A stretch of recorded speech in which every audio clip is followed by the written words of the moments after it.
Built as gargantuan tombs of shining white limestone, the pyramids were designed to hide dark secrets of the dead for eternity.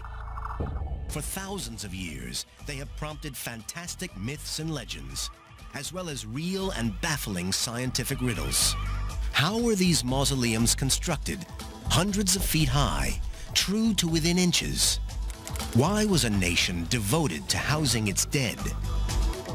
Who were the men who hauled billions of tons of stone? Now, science is beating down the pyramids' defenses, shattering ancient myths, and revealing the truth.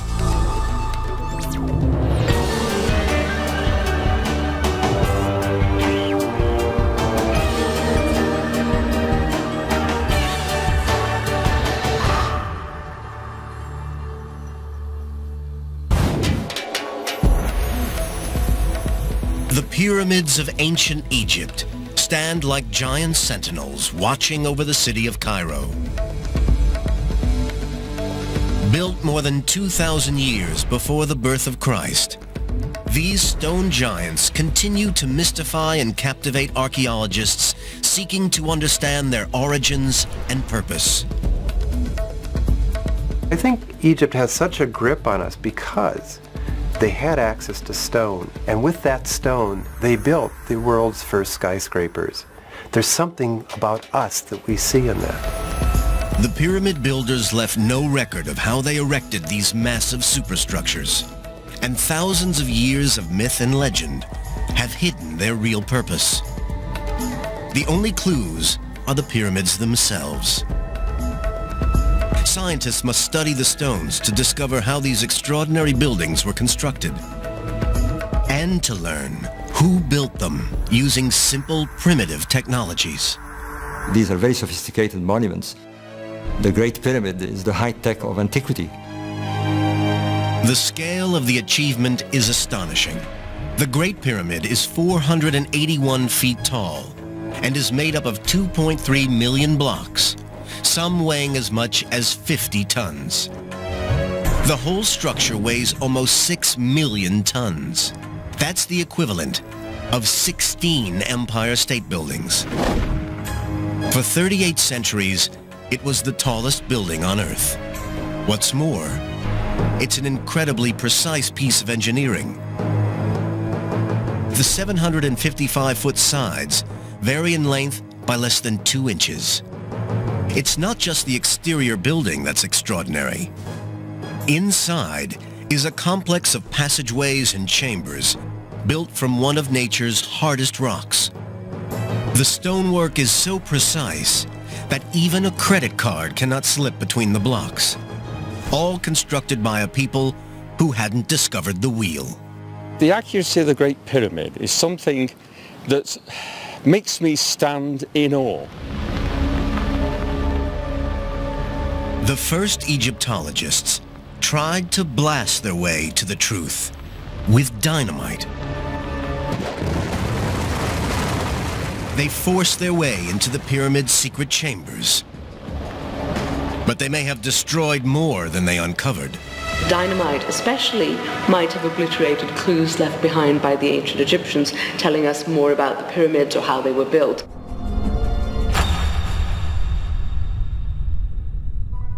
The ancient Egyptians didn't master pyramid building in one leap. It took long years of trial and error, and one near disaster for them to evolve from building simple mud constructions to the Great Pyramid at Giza. The first pyramids were built on the west bank of the River Nile around 2600 BCE. The earliest design was the Step Pyramid at Saqqara, possibly the oldest stone building on Earth. Rising 204 feet from the desert sands, this was a breakthrough in the history of construction. It didn't have smooth sloping sides, but instead rose in a series of levels or steps. The first flat-sided true pyramids were built 60 years later by the pharaoh Snefru. His son Khufu built the Great Pyramid, the first and largest of the 3 pyramids at Giza. then, a series of smaller, highly decorated pyramids were built at Saqqara. How the Egyptians built these giant superstructures using the simple technology of the time is an ancient mystery. The first challenge was to survey the site and mark out the pyramid in the correct alignment. They chose the site with care to ensure that the bedrock was capable of supporting many millions of tons of limestone. The ancient architects then marked out the building so that each side was aligned to the points of the compass: north, south, east, and west. Today, we would use digital compasses and laser sighting equipment, but the ancient Egyptians had none of this technology. Instead, some experts think they look to the skies. By observing where the polar stars rise and set, it's possible to calculate true north. First, the architects built a semicircular wall to act as a flat horizon. On this wall, they could mark the rising and setting points of a particular star as it rotated around north in the night sky. A line drawn exactly midway between these marks would point due north.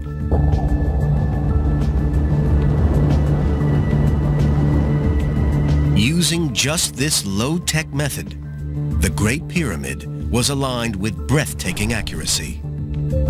It is off true north by less than 1/20th of a degree. Engineer and pyramid rider Robert Boval has aligned modern buildings himself. He is astounded by the accuracy achieved by the ancient Egyptians. It beats me how they did it. I've set out buildings with optical instruments, with the aid of cranes to place the stones, and sometimes I don't get them that accurate. Having calculated due north, the architects plotted out an alignment line that forms one side of the pyramid's footprint. They then marked out the remaining 3 sides using measuring rods and cords. With the plan of the pyramid now set, the engineers then carved a level base out of the bedrock to support the giant structure. A perfectly horizontal foundation was needed for a precise and stable pyramid. British engineer Dennis Stocks is an expert in ancient Egyptian construction techniques. His work has unraveled many of the mysteries of pyramid building. Modern foundations are leveled with lasers and spirit levels. Stocks believes that the Egyptians used water. In order to get the pyramid base nice and flat and level, the ancient Egyptians used a channel. It's like this one here, only it would stretch all the way along 755 feet, the whole side of the pyramid. And then they would put some water in, and it would act as a kind of spirit level. All he has to do is follow the line of the water along it, and then he can be sure that the pyramid base will be truly level and truly horizontal. Stocks believes that such a water trench could have been built on a massive scale along the whole edge of the pyramid. In this way, the engineers could ensure the whole base was level. But to check that all 2.3 million blocks were kept level as the pyramid grew upwards, the Egyptians used another ingenious device. The tool I'm using is made of wood, and it's called the A-frame. All it is 2 pieces of wood joined together at 90 degrees at the top with a crossbar and a hanging plumb line. To calibrate it for use, it is placed on a flat surface of water, and then a line, which you can see there, is marked right behind the hanging plumb line, so that you know when you test it on a surface and the hanging plumb line coincides with the mark, we know that it is showing a truly horizontal flat surface. With the design laid out and the site level, construction could now begin. For this, the Egyptians needed stone, millions of tons of stone. But how did they quarry such incredible amounts without the aid of dynamite jackhammers, or even iron tools. During the ancient Egyptian Old Kingdom, 18 major pyramids were completed in a 500-year period. They contain 1/3 of a billion cubic feet of stone that had to be quarried, cut, and transported to the sites. Even for modern engineering companies with modern technology, this would be a daunting task. Yet the ancient Egyptians managed it with the most rudimentary tools. Dennis Stocks is traveling to Tura near Cairo, where much of the high-quality limestone used in the pyramids was quarried. He believes the Egyptians cut this stone using a soft metal, copper. Stocks has built replica copper chisels based on ancient artifacts found in Egypt. By using those, I feel that I am as close as I can get within the mind of ancient Egyptian workers and how they felt. But copper is a soft, malleable metal which bends and blunts easily. How can it be used to cut limestone?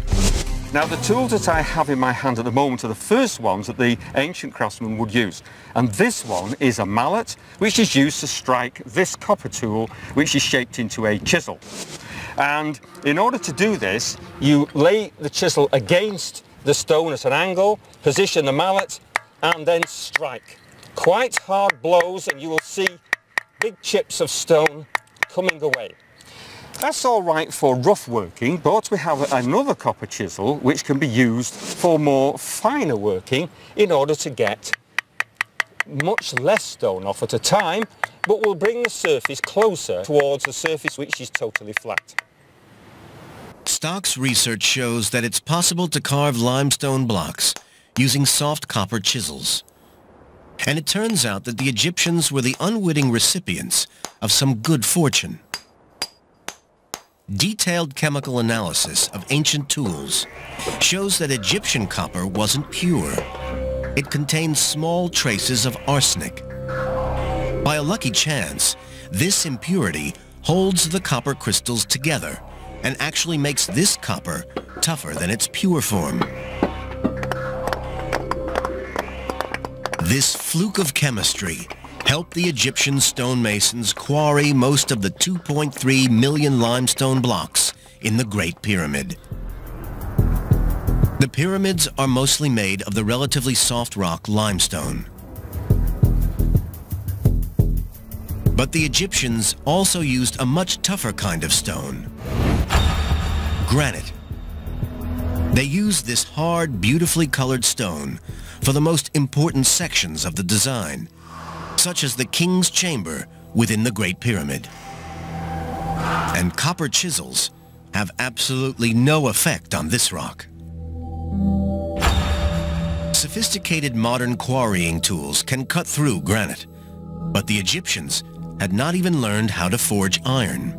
Generations of archaeologists could not solve the puzzle of exactly how they cut these 50-ton granite blocks. But now, experimental archaeology is beginning to explain this technological mystery. Dennis Stocks thinks he has the answer.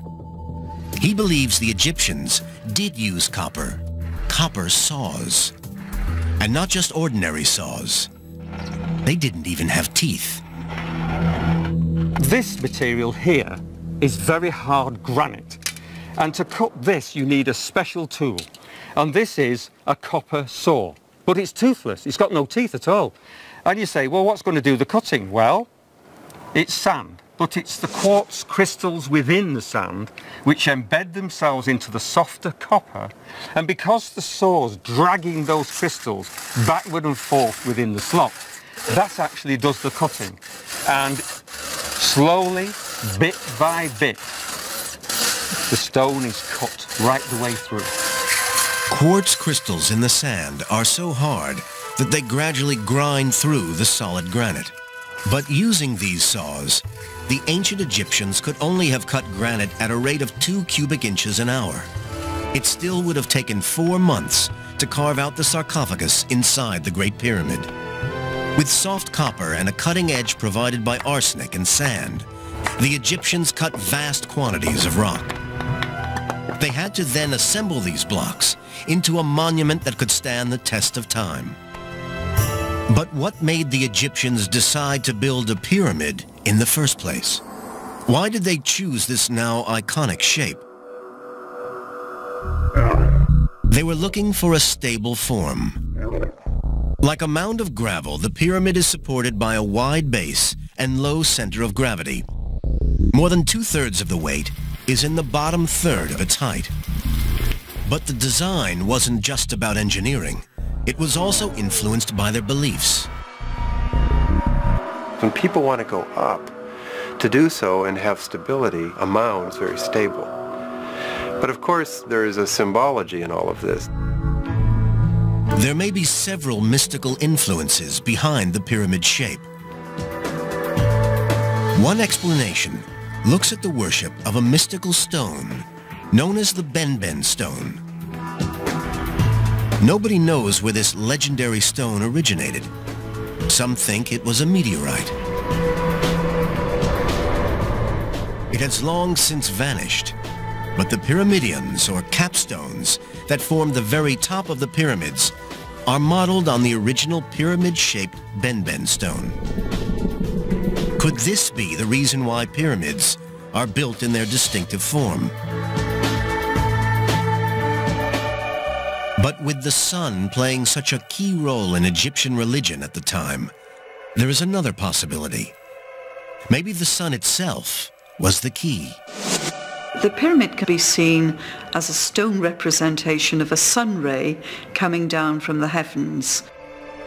When the sun emerges from behind clouds, the beam created can sometimes resemble a pyramid.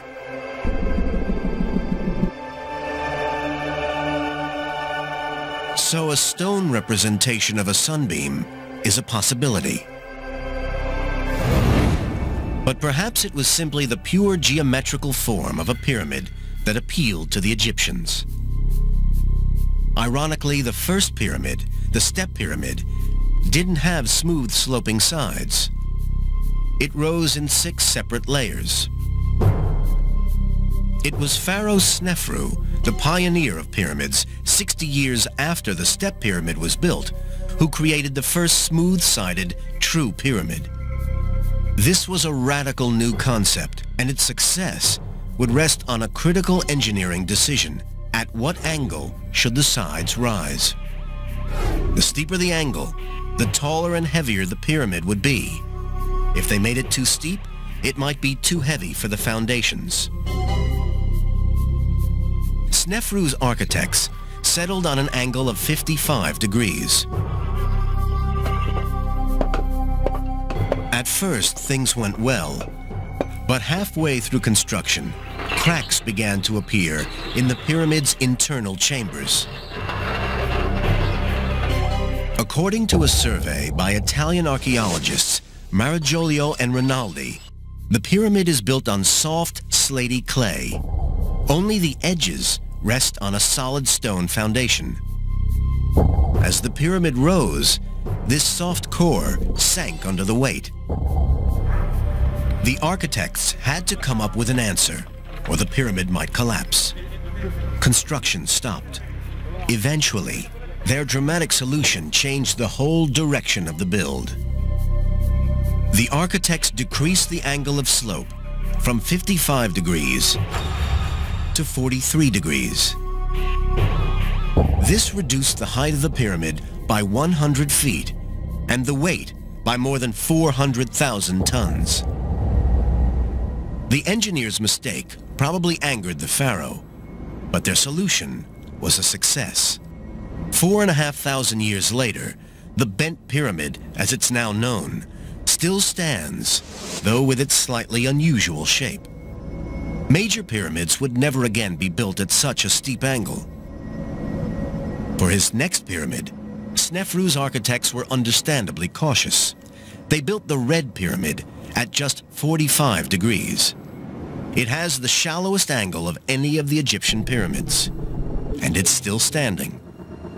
It's the oldest true smooth-sided pyramid in Egypt today.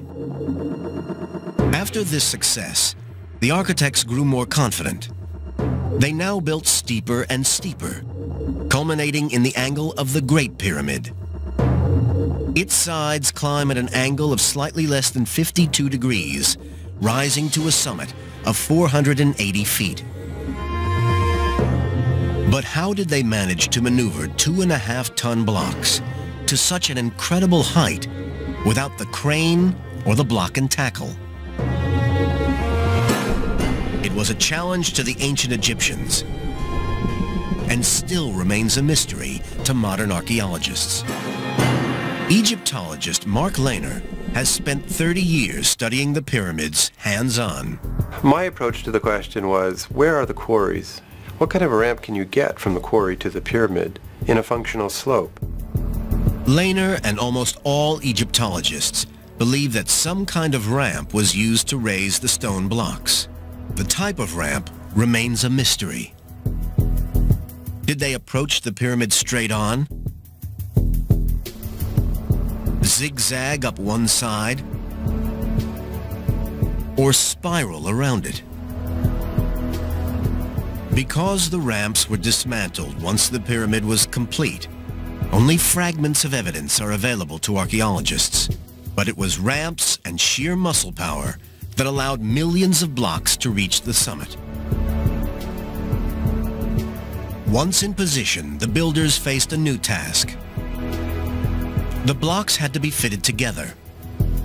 Surprisingly, in such a precise build, a large proportion of the internal stones were just roughly finished. The gaps between them were filled with rubble and gypsum mortar. But every stone that would be visible when the build was completed was placed with amazing precision. In the Great Pyramid, the blocks of the burial chamber fit precisely. The sides of these blocks had to be almost perfectly flat to make these astonishing joins. This precision engineering was achieved using the most rudimentary of tools. Yes, we'll use this rods and string tool in order to find out whether the surface is truly flat. And by using a third rod, which is the same length as the other two rods joined by the string, which is now pulled very taut, we can see if it just slips under. Now we've got a bit of a high spot there. Now in ancient times they would mark that simply by putting some red ochre on just to remind the workers where to go to and check along the length of the string. The ancient mason would use the rods and string to spot imperfections and then mark them with red ochre to show where more work was needed. Using two further tools, this one being a flint scraper and this one being a sandstone rubber, now we can use the marks as a guide to scrape away the high point like so. And it's obvious that as you scrape, the mark disappears, and with it, of course, the high spot. This same technique was also used in the final stage of construction. The rough internal blocks were covered with an outer casing of perfectly smooth stone. This was carved from the highest grade limestone and had to be carried across the Nile to the pyramid site. With this polished casing, the pyramid would have shone dazzling white in the Egyptian sun. But when the pyramids were newly encased in this special limestone, they must have been blinding in the sun like newly fallen snow. To achieve this, every casing stone was cut to sit perfectly with its neighbors. When complete, the Great Pyramid of Giza was covered with thousands of these facing stones. Sadly, they have long vanished, taken to build the mosques and castles of Cairo. But facing stones can still be seen on the cap of Khafre's pyramid. Even with all the Egyptian skills and tools, building the pyramids was still an incredibly hard task, requiring millions of man-hours to complete. Legend has long suggested that the pyramids were built by armies of slaves. The legends are wrong. Forensic archaeological discoveries are now putting a face on the people who really built the... Ancient histories tell of 100,000 men laboring on the Great Pyramid for 20 years. Modern experts believe 25,000 workers is a more realistic estimate. The job was completed during Pharaoh Khufu's 23-year reign. The workers would have put in over 250 million man-hours.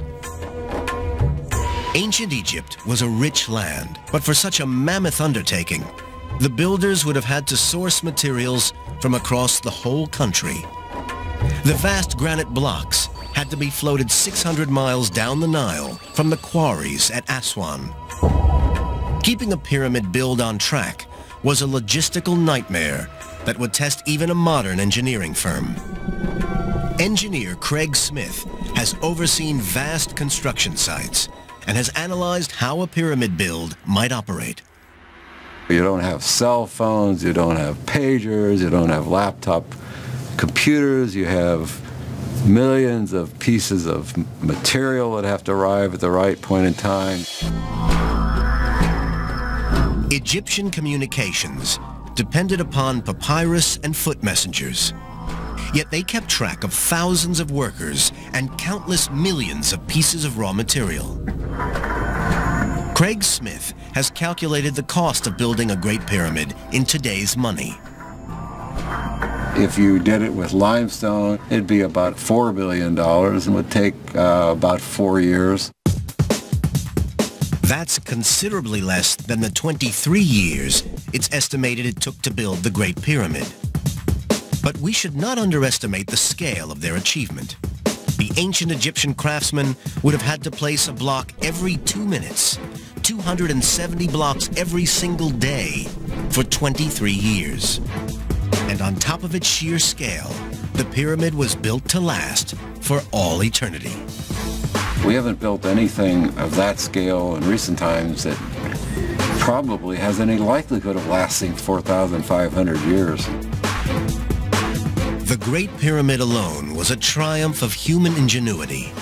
But amazingly, the Egyptians built another 17 major pyramids.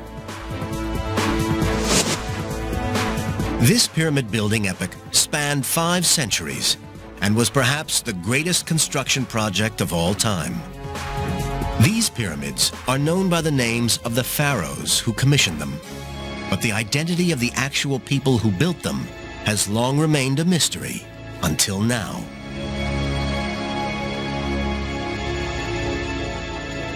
It was thought that the pharaoh would never have forced his own people to toil for year after year constructing the pyramids. Instead, it was believed that they were built using slave labor, possibly the Israelites. In recent years, archaeologists have excavated the areas around the Giza pyramids. Their finds have radically changed the theories on who built the pyramids. Renowned Egyptologist Dr. Zahi Hawass has discovered the tombs of the actual pyramid builders. Dr. Hawass was surprised at the elaborate nature of these tombs. They do not look like humble burial grounds for slaves. If the people who built the pyramids were slaves, they will never be buried in the shadow of the pyramid. If they were slaves, they will never prepare their tombs for eternity, like kings and queens. But who were the actual workers? The answer comes from the new science of forensic Egyptology.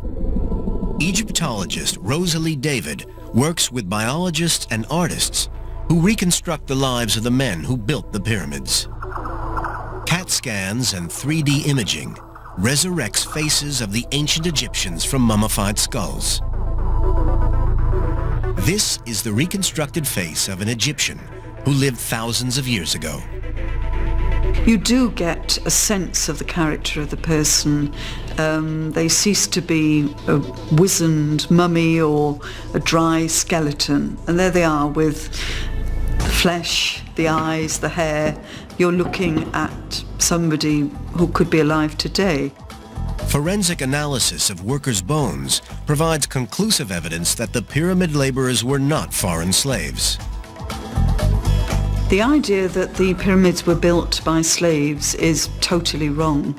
This has been proved really by the archaeological evidence.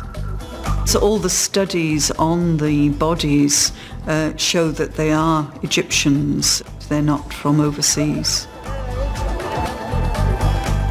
The bones also show clear evidence of medical treatment. Broken limbs have been reset. One skull even shows signs of early brain surgery. Foreign slaves would never have been granted such high-quality medical attention. But where was this native workforce housed?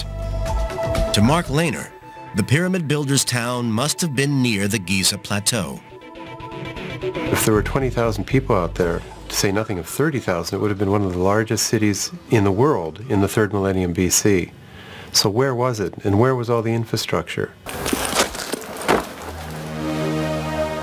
Lehner's breakthrough came when he excavated a site to the southeast of the pyramids, next to the workers' tombs. Everywhere we put down an excavation trench, we found large, substantial mud brick walls, evidence of an ancient settlement. The layout of this long-hidden town exposes more and more about the lives of the pyramid builders. Well, the footprint of this lost city tells us something about how they organized their society in this very early period when they built pyramids. Feeding the workers may have been the biggest organizational challenge, and Lehner's team has found evidence that the craftsmen were well catered for. From remains found on the site, it's clear that the pyramid builders received generous rations, including beer, meat, and fish. They were very well organized, they were well fed, they were looked after because they were very important. But it appears that the middle management may have been even better looked after.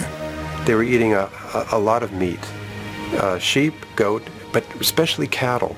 They ate very well, but we're seeing that some people on the site ate better than others. Mark Lehner believes that this core of professional craftsmen and officials were kept on site. But the hauling of the blocks was carried out by villagers who came to work on the site for a few months or years. For these unskilled workers, pyramid building was a bit like military service. This was an army mobilized from the length of Egypt, but they came to build rather than to fight. What really fascinates me about the pyramids is not so much the king or the little man in the trenches, but the whole human network that could create something like the Great Pyramid of Khufu. But what drove the ancient Egyptians to dedicate so much energy and manpower to the pyramids? Why were thousands of men brought from across the country to labor on this site? These questions have intrigued archaeologists as they try to solve the third great mystery of the pyramids. What were they for? Back in medieval times, it was thought that the pyramids were the giant granaries of the biblical character Joseph.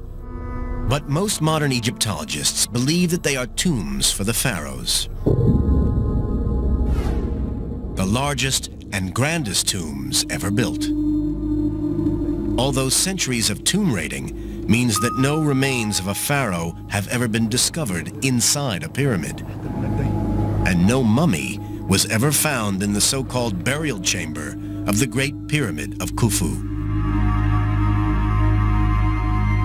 Dr. Hawass, however, is convinced that there is enough written evidence to prove the pyramids were built as tombs for the pharaohs. There is lots of evidence in inscription and literature that telling us that this is a tomb for the king. But a tomb for a pharaoh was more than just a resting place for his body. Deep within some pyramids is evidence of another, more magical function.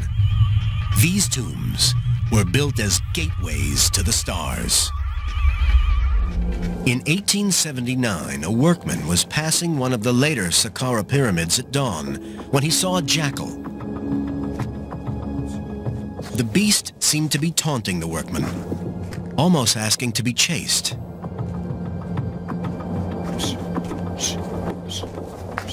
The workman then followed the animal into a hole near the pyramid. To his surprise, he found himself in a chamber. Lifting his lantern, he saw that the walls were covered with hieroglyphs. These ancient sacred writings had been hidden for thousands of years.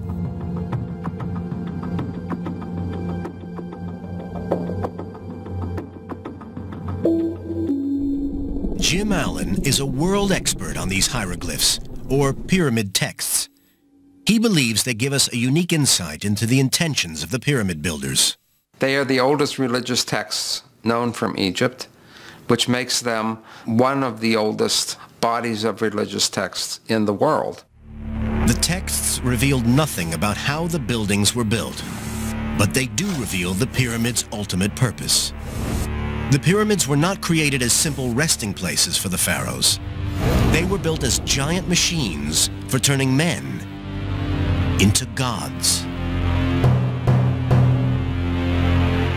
The pyramid is like a cosmic engine. It is designed to transform the dead being beneath it into a living spirit. When the king died, the ancient Egyptians believed that Egypt and existence itself was plunged into mortal danger. Even after death, the ruler had to protect his country from drought, famine, and the forces of chaos. The mummified pharaoh was carried into his giant tomb, along with food, clothes, jewels, and treasures, everything he would need in the afterlife in the stars. Salima Ikram has studied ancient Egyptian beliefs about the afterlife. The basic thing is it's very much like this life, except better. So everything you wanted in this life, if you have managed to put it into your tomb, you can have it in the afterworld. The pyramid texts leave a record of the rituals that were performed over the mummified body of the pharaoh. To ensure that he survived his journey to the afterlife, they also included spells and prayers to protect him. We tend to think of magic as abracadabra, wizards, witches, Harry Potter.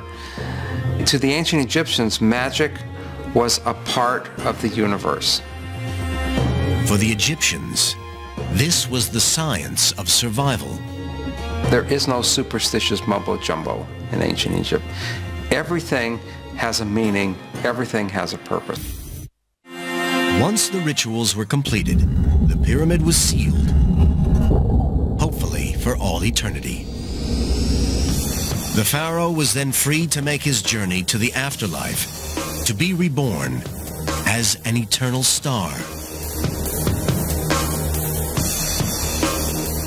But Robert Bauval, who has written extensively on the pyramids, believes that there is a further connection between the stars and the pyramids.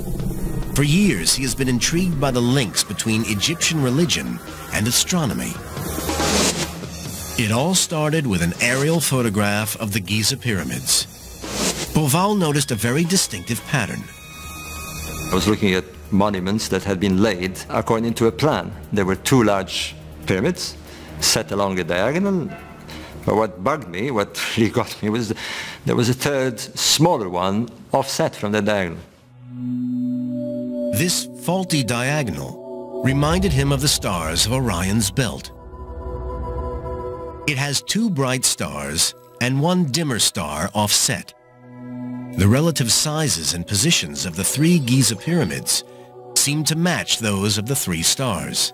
For some Egyptologists, Bauval's theory is just a coincidence. If you look at the stars in the Orion constellations, you'll find that they do not fit with all the Old Kingdom pyramids at all. You'll find maybe very few with computer you can really match this. Dr. Hawass argues that many other stars in the Orion constellation do not match the layout of any pyramids on the ground. But to Robert Bauval, the correspondence was clear evidence of an astronomical master plan, explaining the layout and design of the major pyramids.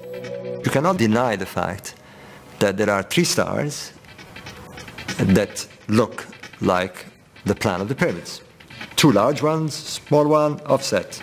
Two large pyramids, small one offset. That is a fact. It's a fact. What isn't a fact is whether it is a coincidence or not. For Boval, there is another piece of compelling evidence within the overall design of the pyramids that backs his astronomical theory. There are 4 narrow shafts built into the structure of the Great Pyramid. Just 8 inches wide, they climb upwards through the solid stone interior from the king's and queen's chambers toward the surface for over 200 feet. They were carefully built into each layer of stones as the pyramid rose.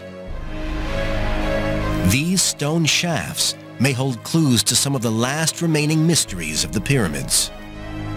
Originally, it was thought that the shafts were designed as air vents to bring fresh air into the pyramid for the workers toiling inside.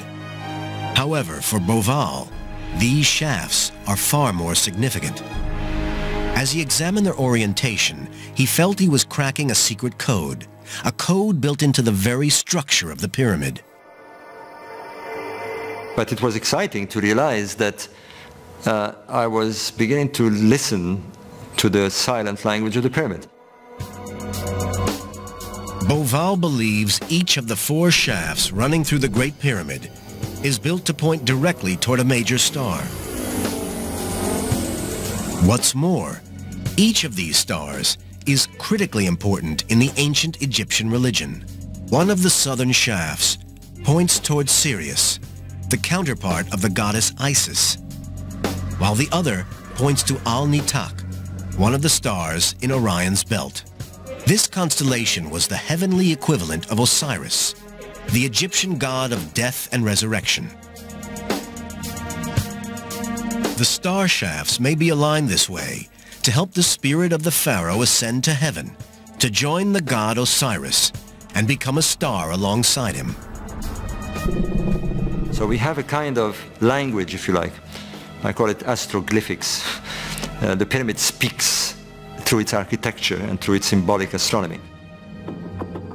Although Boval's theory is totally rejected by some Egyptologists, other mysteries and rumors still surround the shafts.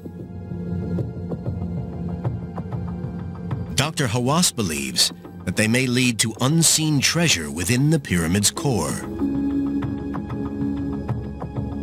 If I'm right, this will be the most important discovery in Egypt and in the world.